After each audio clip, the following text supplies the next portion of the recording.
আসসালামু আলাইকুম। এটিএন বাংলার সংবাদে সবাইকে স্বাগত জানাচ্ছি। সৈয়দা মারিয়া হোসেন। প্রথমে থাকছে বিআরবি কেবলস সংবাদ শিরোনাম।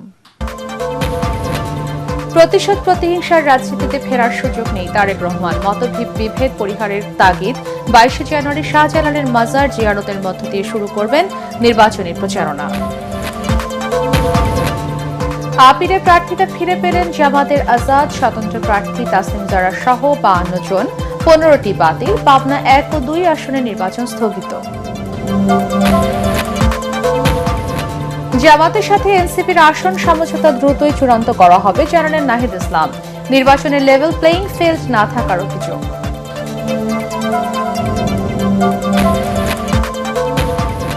ভারতীয় আধিপত্য থেকে মানুষকে মুক্তি দিয়েছে অন্তর্বর্তী সরকার, মন্তব্য উপদেষ্টা আসিফ নজরুলের।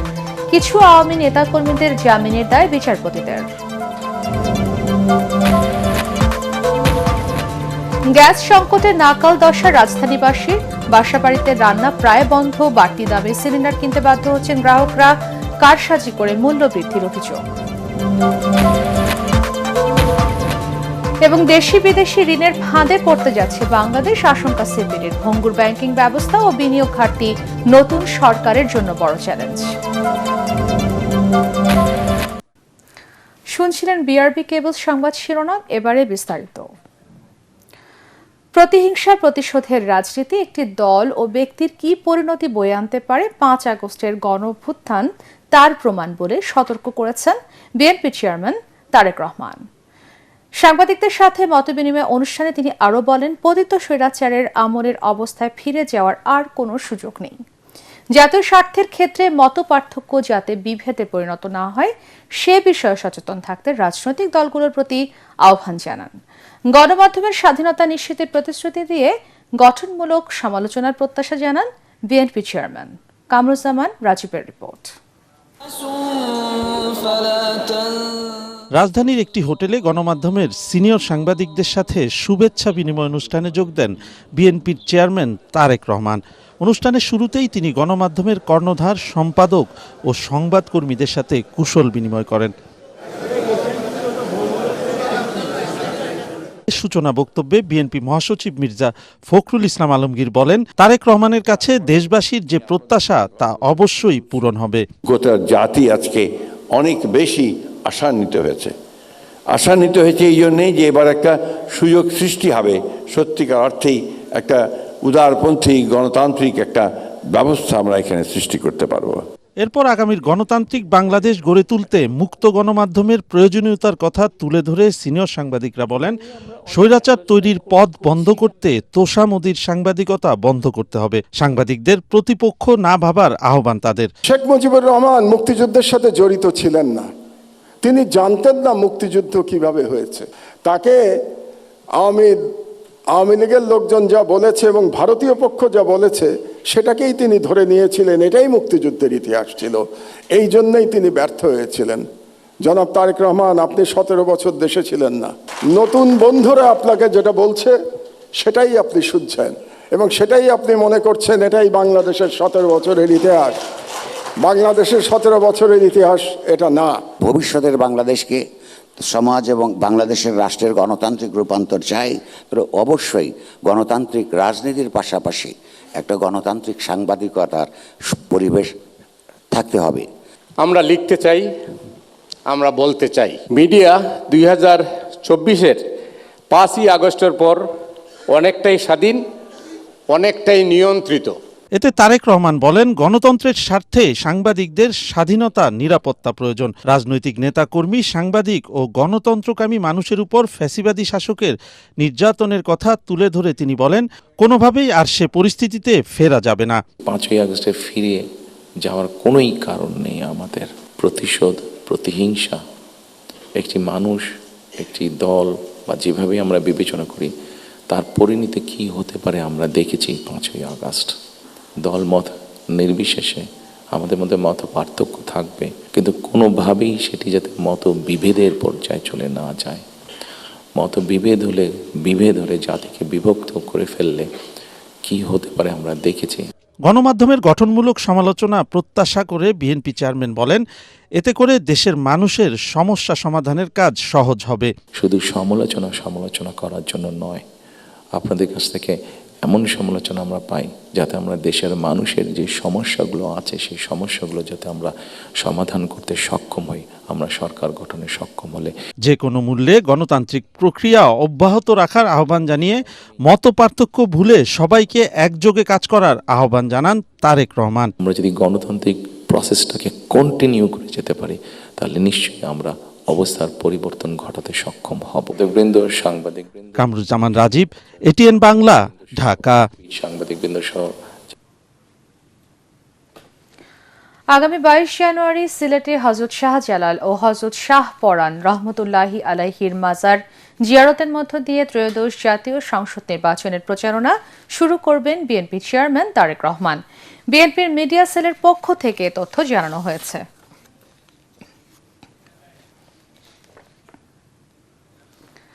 এদিকে বিএনপি চেয়ারম্যান তারেক রহমানের সাথে সৌজন্য সাক্ষাৎ করেছেন বাংলাদেশে ভারতের হাইকমিশনার প্রণয় ভার্মা।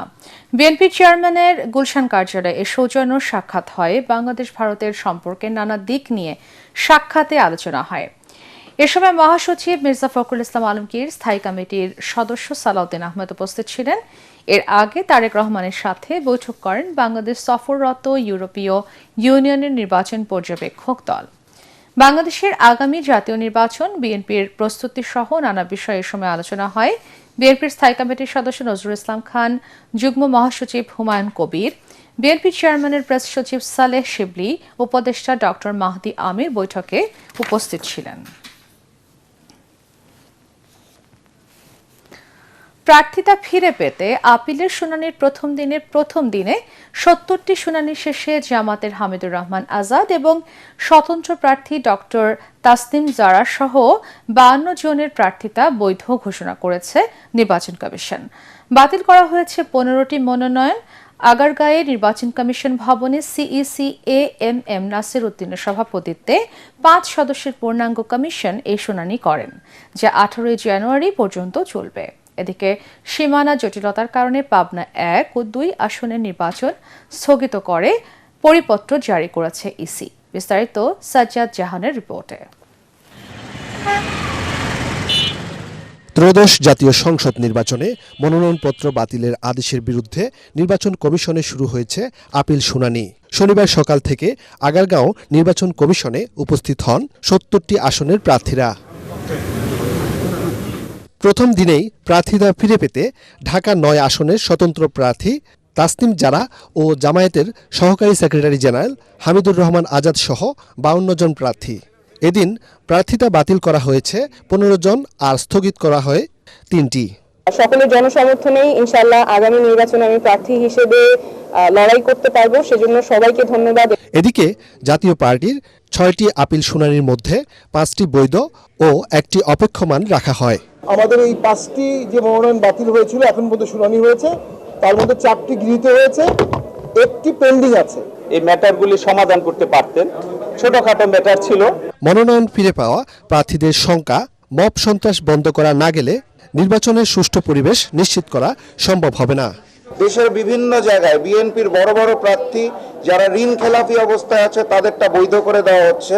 সারা দেশে একটা উৎসব মুখর পরিবেশ ইতিমধ্যে আমরা আমাদের এলাকা সহ আশেপাশের এলাকাগুলোতেও দেখতে পাচ্ছি এবং সাধারণ মানুষের সাপোর্টে এইবার ধানের শীষ একটা বিপুল সংখ্যক ভোট পেয়ে সারা বাংলাদেশ শুধু না আমাদের এখানে ত্রিশালেও একই অবস্থা বিরাজ করছে। এদিকে সীমানা জটিলতার কারণে পাবনা ১ ও ২ আসনের নির্বাচন স্থগিত করে বিজ্ঞপ্তি প্রকাশ করেছে নির্বাচন কমিশন। সাজ্জাদ জাহান, এটিএন বাংলা, ঢাকা। ২-১ দিনের মধ্যে জামাতের সাথে আসন সমঝোতা নিয়ে চূড়ান্ত ঘোষণা আসবে বলে জানিয়েছেন এনসিপির আহ্বায়ক নাহিদ ইসলাম। রাজধানীর একটি হোটেলে ইউরোপিয়ান ইউনিয়নের নির্বাচন পর্যবেক্ষক প্রতিনিধি দলের সাথে বৈঠক শেষে এ কথা জানান তিনি। এ সময় নির্বাচনের লেভেল প্লেইং ফিল্ড নেই মন্তব্য করে নাহিদ বলেন, সরকার একটি দলকে বিশেষ প্রোটোকল দেওয়ার মাধ্যমে নির্বাচনের লেভেল প্লেইং ফিল্ড নষ্ট হয়েছে। বিস্তারিত ইয়াসিন রানার রিপোর্টে। ইউরোপিয়ান ইউনিয়নের চিফ ইলেকশন অবজারভার আইভার্স ইজাবসের নেতৃত্বাধীন নির্বাচন পর্যবেক্ষণ প্রতিনিধি দলের সাথে বৈঠক করে এনসিপির প্রতিনিধি দল। বৈঠকে আগামী নির্বাচন, লেভেল প্লেইং ফিল্ড, নির্বাচন কমিশন সহ নানা বিষয়ে আলোচনা করা হয়। বৈঠক শেষে ব্রিফিংয়ে এনসিপি আহ্বায়ক নাহিদ ইসলাম অভিযোগ করেন, সরকার একটি দলকে বিশেষ সুবিধা দেওয়ায় জনগণের কাছে ভিন্ন বার্তা যাচ্ছে।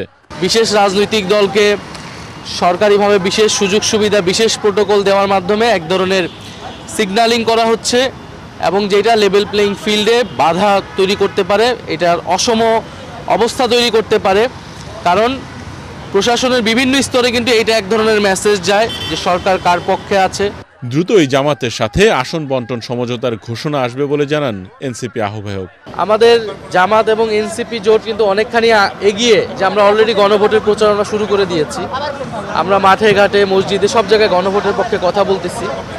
আসন সমঝোতার জিনিসটা কিন্তু আলোচনা চলমান, বাইরে হয়তো ঘোষণার আশাটা বাকি।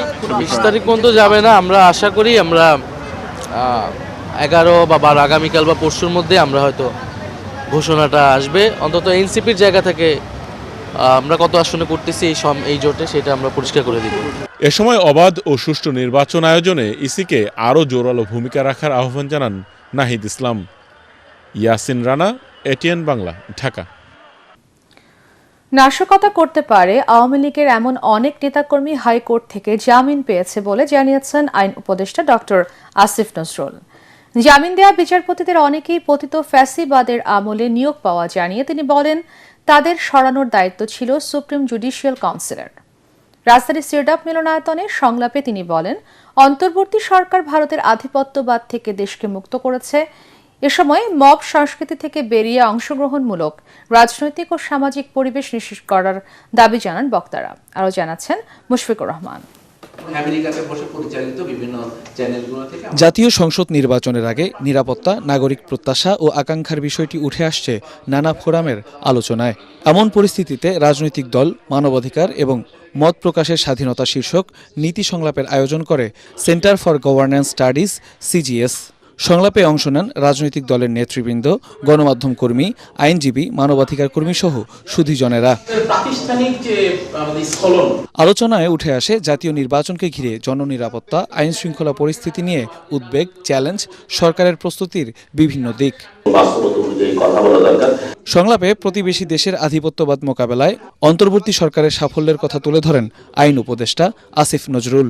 আমাদের যে 20,000-এরও বেশি হয়রানিমূলক মামলা, যেখানে প্রায় 5 লক্ষ আসামি ছিল বিরোধী দলের ভিন্ন মতের মানুষের, সেই মামলা প্রত্যাহার হয়েছে 20,000-এরও বেশি। এগুলি কি কোনো সাফল্য না? সংলাপে হয়রানিমূলক মামলা নিষ্পত্তিতে সরকারের কার্যকরী উদ্যোগের কথা জানান আইন উপদেষ্টা। জুলাই ঘটনাতে গ্রেফতারকৃত যারা, তাদের মধ্যে কিছু কিছু জামিন অবশ্যই মানুষ পেতে পারে, কিন্তু কিছু কিছু ক্ষেত্রে আওয়ামী লীগের সন্ত্রাসী কর্মকাণ্ড করতে পারে এই ধরনের লোকটা জামিন পেয়েছে। এই জামিনের 90% হয়েছে হাইকোর্ট থেকে।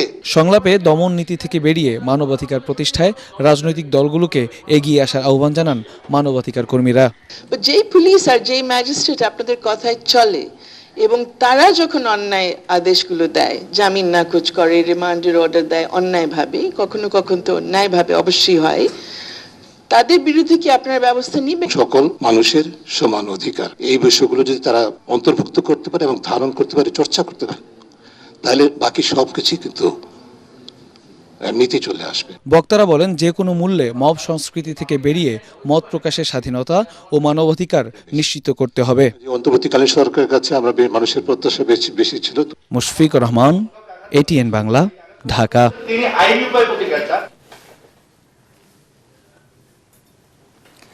গ্যাস সংকটে নাকাল দশা রাজধানীবাসীর। পাইপলাইন কিংবা সিলিন্ডার কোথাও মিলছে না গ্যাস। সংকট কাটাতে ভোক্তা অধিকার কিংবা আইন প্রয়োগকারী সংস্থার অভিযানের কোনো প্রভাব নেই বাজারে। বাধ্য হয়েই বেশি দামে সিলিন্ডার গ্যাস কিনছেন গ্রাহকরা। ক্যাব সভাপতি বলছেন, কারসাজি করেই ভোক্তাদের হয়রানি করছে অসাধু ব্যবসায়ীরা। এদিকে বাংলাদেশ গ্যাস সিলিন্ডার সমবায় সমিতির ধর্মঘট প্রত্যাহারের পরও বন্ধ অধিকাংশ দোকান। তরিক ইসলামের রিপোর্ট। রাজধানীর খিলগাঁয়ের নবীনবাগ এলাকার বাসিন্দা মোর্শেদা বেগম। একদিকে বাসায় নেই আবাসিক পাইপলাইনের সংযোগ, অন্যদিকে গত 2 দিন ধরে মিলছে না সিলিন্ডার গ্যাস। পরিবারের মুখে খাবার দিতে বাধ্য হয়েই ব্যবহার করছেন ইলেকট্রিক চুলা। ঠিকমতো খাবার দিতে পারছি না, আমাদের এই গ্যাস নাই। একই অবস্থা তার প্রতিবেশীর। বাসায় পাইপলাইনের সংযোগ থাকলেও গ্যাস যেন সোনার হরিণ।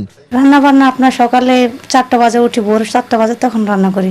গ্যাস সংকটের প্রভাব পড়েছে হোটেল রেস্তোরাঁ থেকে চায়ের দোকানে। অনেকেই গ্যাসের চুলাকেই বানিয়েছেন কাঠের চুলা। গ্যাসের কারণে বা এই প্রবলেমের কারণে আমরা মাল ভালো মতন সার্ভিসও দিতে পারতেছি না, আর ভালো মতন আমরা তৈরিও করতে পারতেছি না। এদিকে বাংলাদেশ গ্যাস সিলিন্ডার সমবায় সমিতির সভাপতির ধর্মঘট প্রত্যাহারের প্রভাব নেই বাজারে। এখনও বন্ধ রয়েছে অধিকাংশ গ্যাসের দোকান। যেসব দোকান খোলা রয়েছে সেখানে 2 থেকে 3 গুণ দামে সিলিন্ডার কিনতে বাধ্য হচ্ছেন ক্রেতারা।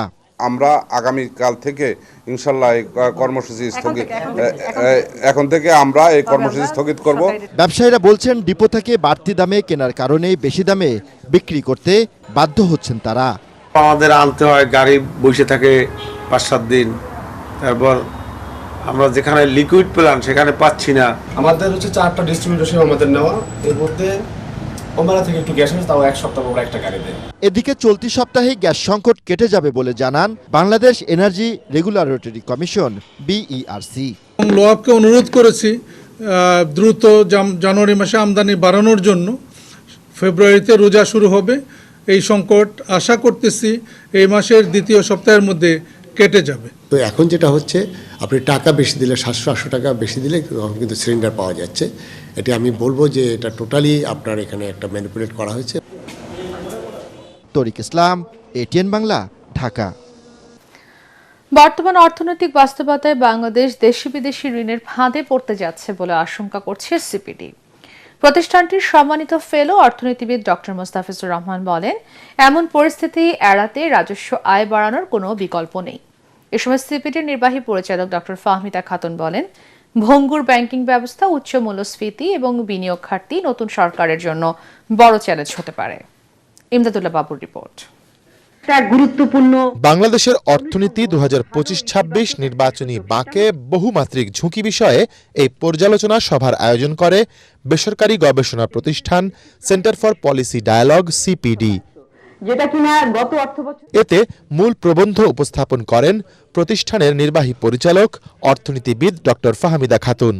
তিনি বলেন, ছাত্র জনতার অভ্যুত্থানের পর অর্থনীতি ও ব্যবসা বাণিজ্যে স্থবিরতা কাটবে আশা করা হলেও পরিস্থিতির কাঙ্ক্ষিত উন্নতি হয়নি। সামনে নির্বাচন হচ্ছে এবং অর্থনৈতিক গতি কিছুটা মন্থর রয়েছে। এই অর্থ বছরে কয়েকটা চিন্তার বিষয়, দুর্বল ইসলামী ব্যাংককে একত্রিত করে সেখানে সরকার 20,000 কোটি টাকা পেইড আপ ক্যাপিটাল দিয়েছে। বিদ্যুৎ খাতের বকেয়া শোধ করতে হবে 20,000 কোটি টাকা।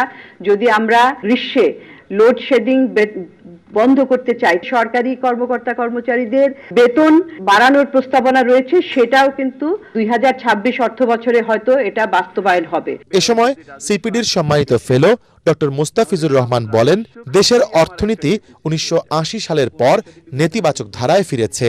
একটা ঋণ ফাঁদের দিকে আমরা পড়ে যেতে পারি। অনেক সময় আমাদের মতো দেশ যেগুলো নাকি লো ইনকাম কান্ট্রি থেকে লোয়ার মিডল ইনকাম কান্ট্রি হয়েছে, তারা লোয়ার মিডল ইনকাম ট্র্যাপে পড়ে যায়। এখন যদি আমার রাজস্ব ব্যয় যদি রাজস্ব আয় থেকে বেশি হয়, তাহলে তো আমার রাজস্ব খাতেই আমার একটা ডেফিসিট হয়ে যাবে। এর রেশ আগামী সরকারের জন্য চ্যালেঞ্জ তৈরি করবে জানিয়ে পরিস্থিতি সামাল দিতে অভ্যন্তরীণ আয় বাড়ানো, রপ্তানি বৃদ্ধি, প্রবাসী আয়ের ইতিবাচক ধারা ধরে রাখা এবং বিদেশি বিনিয়োগ বাড়াতে জোরালোভাবে কাজ করার তাগিদ দেন বক্তারা। 2026-27 বাজেটে আমরা এটা অবশ্যই এক্সপেক্ট করব।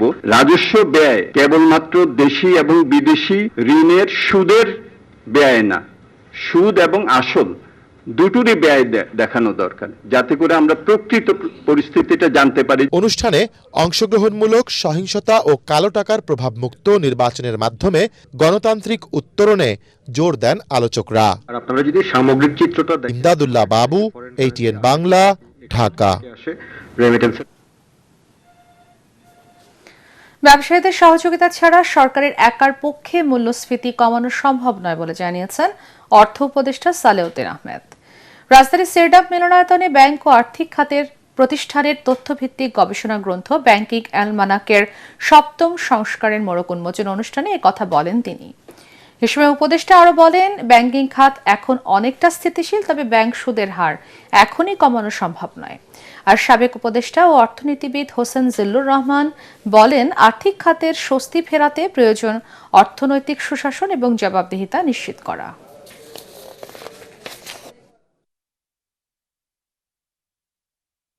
তবে ব্যাংকিং সেক্টরটা মোটামুটি কিন্তু আমরা যেটা ইনহেরিট করি অনেকটা একটু স্টেবল, বিশেষ করে ম্যাক্রো ইকোনমিক স্টেবিলিটিটা, মানে সমষ্টি।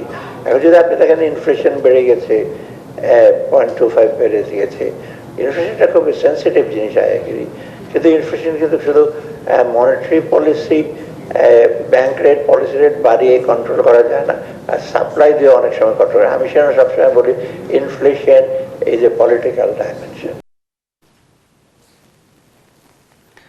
জাতীয় নির্বাচনকে কেন্দ্র করে সারা দেশের নেতাকর্মীদের যে কোনো অভিযোগ, পরামর্শ, সহযোগিতা পেতে হটলাইন নম্বর চালু করেছে বিএনপি। নম্বরটি হল 16543। সেই সাথে রাজধানীর গুলশানে আনুষ্ঠানিকভাবে দলের নির্বাচনী কার্যালয়ের উদ্বোধন করা হয়েছে। বিএনপি মহাসচিব মির্জা ফখরুল ইসলাম আলমগীর আনুষ্ঠানিকভাবে এর উদ্বোধন করেন। বিএনপি নির্বাচন পরিচালনা কমিটির সদস্য সচিব রুহুল কবির রিজভী সহ দায়িত্বপ্রাপ্তদের নিয়ে কার্যালয়ে ঘুরে দেখেন মির্জা ফখরুল। পরে আগামী দিনের কর্মপরিকল্পনা নিয়ে বৈঠক করে বিএনপির নির্বাচন পরিচালনা কমিটি।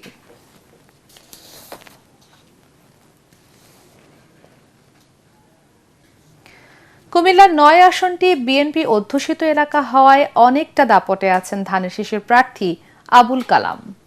তবে সাংগঠনিকভাবে ও জনগণের আস্থা অর্জন করে শক্ত অবস্থানে থাকার কথা জানিয়েছে জামাত ইসলামী এবং ইসলামিক ফ্রন্ট বাংলাদেশ। ভোটাররা সুষ্ঠু পরিবেশে ভোট দেওয়ার অপেক্ষায় আছেন। কুমিল্লা থেকে ফিরে রিপোর্ট করছেন মনির হোসেন তপু। লাকসাম ও মনোহরগঞ্জ উপজেলা নিয়ে গঠিত কুমিল্লা ৯ আসনে মোট ভোটার 4,78,531 জন। এবারের নির্বাচনে জামাত এবং ইসলামী আন্দোলনের মধ্যে আসন ভাগাভাগি হওয়ার সম্ভাবনা রয়েছে এই আসনটিতে। জামাত থেকে সরওয়ার ভাই উনি আছেন, আমাদের দুইজনের মধ্যে বোঝাপড়া খুবই সুন্দর। যেই আসবে, কেন্দ্র যাকেই দিবে আমরা তার পক্ষে কাজ করব ইনশাআল্লাহ। আমাদের কেন্দ্রীয় দৃষ্টিভঙ্গি হচ্ছে যেখানে যে প্রার্থী নির্বাচন করলে পাশ করবে তাকেই দেওয়া হবে। আমরা মনে করতেছি যে আমাদের অবস্থান এখানে শক্ত অবস্থান আছে। পুরনো এই আসনটি নিজেদের দখলে নিতে ভোটারদের দ্বারে দ্বারে ছুটছেন বিএনপির নেতাকর্মীরা। এদিকে জয়ের ব্যাপারে শতভাগ আশাবাদী ইসলামিক ফ্রন্ট বাংলাদেশের প্রার্থী আবু বকর সিদ্দিকও। এই আসনে বিএনপির কোনো চ্যালেঞ্জ নাই ইনশাআল্লাহ। আমরা আমাদের প্রার্থী শুধু কেবল দাঁড়ায় থাকলে, আর আমাদের কর্মী আসলে বলতে কি আমাদের কর্মী বেশি, এই আসনে সমর্থক বেশি, এই জন্য আমাদের প্রার্থীর জন্য নির্ভয়। এটা কেউ ৭১ বিরোধী, কেউ সামাজিক অবক্ষয়ের মধ্যে জড়িত, সব কিছু মিলিয়ে কিন্তু আমি আল্লাহর মতো আমার অবস্থানটা ভালো মনে করি। সেই জন্য আমার প্রিভিয়াস হিস্ট্রি দেখে নিন, তারপরে আপনার মূল্যবান ভোটটি দিবেন। কারণ একটি ভোটের মাধ্যমে, আপনার একটি ভোটের মাধ্যমে কিন্তু আগামীতে সংসদে কথা বলা হবে। চাঁদপুর এবং নোয়াখালীর মধ্যবর্তী স্থান হওয়ায় এই এলাকার গুরুত্ব অনেক। অসংখ্য হাসপাতাল এবং ব্যবসা প্রতিষ্ঠান গড়ে উঠেছে লাকসামে। মনির হোসেন তপু, এটিএন বাংলা, কুমিল্লা। সালাম স্টিল ভোটের গাড়ি নিয়ে ঢাকা ১০ আসনের নিউ মার্কেট এলাকায় আছেন সহকর্মী জামিল হাসান শান্ত। তিনি জানাচ্ছেন সেখানকার নির্বাচনী হালচাল। সালাম স্টিল ভোটের গাড়ি নিয়ে আমরা বর্তমানে অবস্থান করছি নিউ মার্কেটে। এটি ঢাকা ১০ আসনের অন্তর্ভুক্ত। ঢাকা ১০ আসনে যে সকল এলাকা রয়েছে তার মধ্যে সব থেকে বেশি ভোগান্তিতে দিন পার করে এই নিউ মার্কেট এলাকার স্থানীয় বাসিন্দারা। তারা আমাদেরকে জানিয়েছেন এলাকার ফুটপাত থেকে শুরু করে রাস্তাঘাট সব কিছুই কিন্তু হকারদের দখলে। সেই পাশাপাশি এলাকায় তীব্র যানজটের সৃষ্টি হয়, যার কারণে ভোগান্তিদের শিকার এলাকার স্থানীয় বাসিন্দারা। সামান্য বৃষ্টি হলে জলাবদ্ধতার মতো চরম ভোগান্তিতে পড়ে তারা চায় এই সকল সমস্যা যারা দূর করবে তাকেই আগামী নির্বাচনে এলাকার মানুষরা ভোট দিয়ে জয়যুক্ত করবেন এবং এলাকার প্রার্থীরা এই সমস্যা দূর করার প্রতিশ্রুতি দিয়ে ভোটারদের দ্বারে দ্বারে গিয়ে ভোট চাইছেন। এলাকায় মোট ভোটার সংখ্যা রয়েছে ৩.৫ লাখেরও বেশি। সালাম স্টিল ভোটের গাড়ি নিয়ে এই ছিল আমার কাছে নিউ মার্কেট থেকে ঢাকা ১০ আসনের সর্বশেষ। সময়ের সাথে সাথে নওগাঁ ১, ২ ও ৩ আসনের সরগরম হয়ে উঠেছে ভোটের মাঠ। ধারণা করা হচ্ছে নির্বাচনে মূল লড়াই হবে বিএনপি ও জামাত প্রার্থীদের মধ্যে। তবে ১ আসনে আলোচনায় বিএনপির মনোনয়ন বঞ্চিত স্বতন্ত্র প্রার্থী। এই ৩ আসনে মনোনয়ন যাচাই বাছাইয়ে টিকেছেন ১৭ জন। ভোটাররাও করছেন নানা হিসেব নিকাশ। নওগাঁ প্রতিনিধি রায়হান আলমের পাঠানো রিপোর্ট, জানাচ্ছেন মুশফিকুর রহমান। দলীয় মনোনয়ন না পেয়ে নওগাঁ ১ আসন থেকে স্বতন্ত্র প্রার্থী হয়েছেন সাবেক সংসদ সদস্য ডাক্তার সালেক চৌধুরী। তার বিরুদ্ধে লড়তে হবে ধানের শীষের প্রার্থী মোস্তাফিজুর রহমানকে। এছাড়াও জামাতের প্রার্থী মাহবুবুল আলম সহ ইসলামী আন্দোলন ও জাতীয় পার্টির প্রার্থীরা রয়েছেন ভোটের মাঠে। স্বতন্ত্র হলো আমি আগে যেমন সরকারি দল থেকে ছিলাম, সেটা হয়তো সুবিধা হয় মার্কার, আমার সুবিধা নাই। আমি আশাবাদী স্বতন্ত্র হিসাবে আমি জিতব। জনগণ শহীদ জিয়া, দেশমাতা খালেদা জিয়া এবং বিএনপির চেয়ারম্যান জনাব তারেক রহমান ছাড়া কাউকে চেনে না। তারা ধানের শীষকে চিনে, ধানের শীষের পক্ষেই থাকবে। নওগাঁ ২ ও ৩ আসনে মূল লড়াই হবে বিএনপি জামায়াতের প্রার্থীদের মধ্যে। এই আসনে বিএনপি জামাত ছাড়াও ভোটের মাঠে আছে ইসলামী আন্দোলন ও জাতীয় পার্টি সহ অন্যান্য দলগুলোর প্রার্থীরা। এলাকার উন্নয়নে দিচ্ছেন নানা প্রতিশ্রুতি। আমাদের প্রতিপক্ষ আছে, প্রতিপক্ষ আমরা দুর্বল ভাবি না, তারাও এগিয়ে যাচ্ছে, তারাও আশাবাদী এবং আমরা শতভাগ আশাবাদী। আমরা এই ২ আসনে নওগাঁ ২ পদ্মতলা ধামুরহাট এই এলাকায় আমরা জয়লাভ করব ইনশাআল্লাহ। আমরা সবাই সৌহার্দ্যপূর্ণভাবে সকল দল সবাই মিলেমিশে কাজ করব। জনগণ যাকে সমর্থন করে জনগণ সেই নির্বাচিত হয়ে চলে আসবে। দ্বন্দ্বিতাপূর্ণ মাঠেই আসলে খেলতে ভালো খেলা হয়। তবে আমি আবার সেই কাদের সাহেবের খেলার কথা বলছি না। আমরা সুস্থ নির্বাচন করতে চাই, প্রতিযোগিতা হবে, প্রতিদ্বন্দ্বিতা হবে, কিন্তু আমাদের মধ্যে শত্রুতা হবে না। ব্যালেন্সটা সবার জন্য সমান হবে। আমাদের পক্ষে পজিটিভ দিক হচ্ছে সারা দেশে দাঁড়িপাল্লার একটা জোয়ার দেখা যাচ্ছে। এদেশে জনগণের যে অকুণ্ঠ সমর্থন, এই সমর্থনটা আমাদের সাথে রয়েছে। এই ৩ আসনে মোট ভোটার ১২,৪০,৩৯৮ জন। মুশফিকুর রহমান, এটিএন বাংলা। সালাম স্টিল ভোটের গাড়ি নিয়ে শেরপুরের রাংটিয়ায় আছেন সহকর্মী খায়রুল ইসলাম। সেখান থেকে জানাচ্ছেন শেরপুর ৩ আসনের সবশেষ খবর। সালাম স্টিল ভোটের গাড়ি নিয়ে আমি এই মুহূর্তে রয়েছি শেরপুর ৩ আসনের একেবারে প্রত্যন্ত গ্রামে রাঙাটিয়ায়। এখানে এসে কিন্তু আমরা এখানকার ভোটার সাধারণ মানুষের সঙ্গে কথা বলেছি। তারা আমাদেরকে জানিয়েছেন তাদের এখানে কিন্তু নানাবিধ সমস্যা রয়েছে। হয় এখানে তেমন কোনো ভালো ধরনের সড়ক কিংবা যোগাযোগ ব্যবস্থা নেই।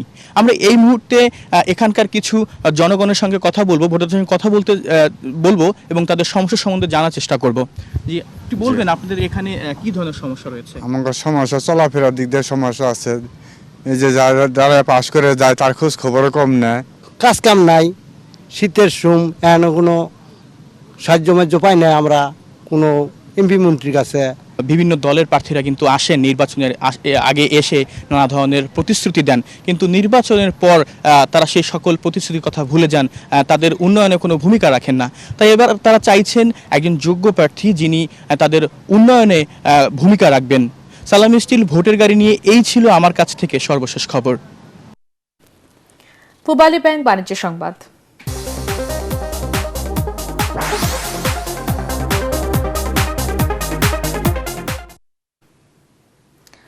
মুমূর্ষু রোগীদের অল্প খরচে উন্নত চিকিৎসা নিশ্চিতে যশোরে 500 শয্যার আদ্দিন সকিনা মেডিকেল কলেজ হাসপাতালে চালু হয়েছে আধুনিক আইসিইউ ইউনিট।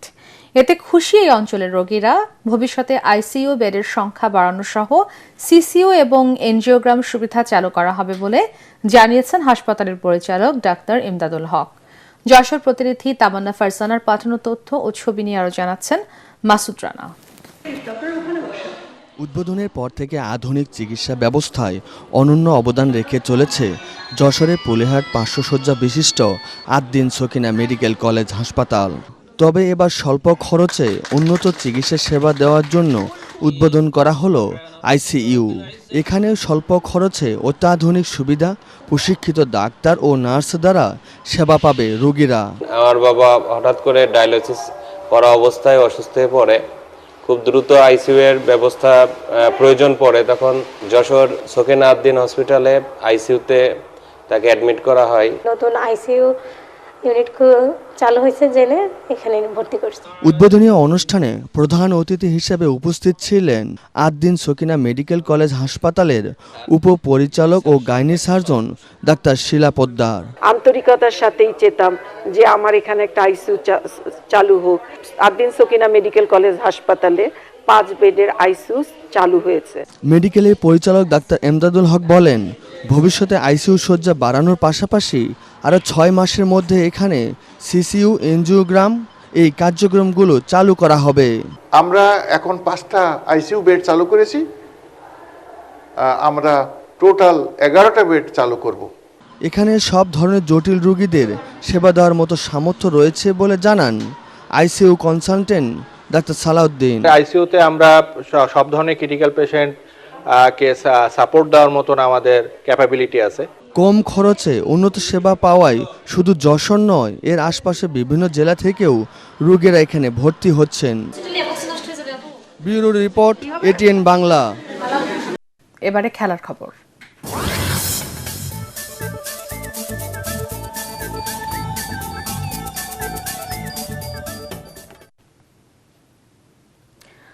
আসন্ন টি-20 বিশ্বকাপে বাংলাদেশের ভেন্যু পরিবর্তন হবে কিনা সে ব্যাপারে এখনো কোনো সিদ্ধান্ত জানায়নি আন্তর্জাতিক ক্রিকেট সংস্থা আইসিসি। তবে বিসিবির পরিচালক ইফতেখার রহমান মিঠু জানিয়েছেন, বিশ্বকাপে খেলা পরিচালনার জন্য বাংলাদেশি আম্পায়ারদের যেতে কোনো বাধা নেই।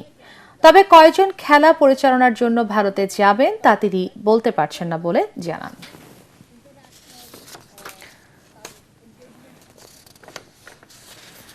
শেষ করার আগে বিআরবি কেবলস সংবাদ শিরোনাম আরো একবার। প্রতিশোধ প্রতিহিংসার রাজনীতিতে ফেরার সুযোগ নেই তারেক রহমান, মতবিভেদ পরিহারের তাগিদ। 22 জানুয়ারি শাহজালালের মাজার জিয়ারতের মধ্য দিয়ে শুরু করবেন নির্বাচনী প্রচারণা। আপিলে প্রার্থিতা ফিরে পেলেন জামাতের আজাদ, স্বতন্ত্র প্রার্থী তাসনিম জারা সহ 52 জন, 15টি বাতিল। পাবনা 1 ও 2 আসনে নির্বাচন স্থগিত। জামাতের সাথে এনসিপির আসন সমঝোতা দ্রুতই চূড়ান্ত করা হবে জানালেন নাহিদ ইসলাম। নির্বাচনে লেভেল প্লেইং ফিল্ড না থাকার অভিযোগ।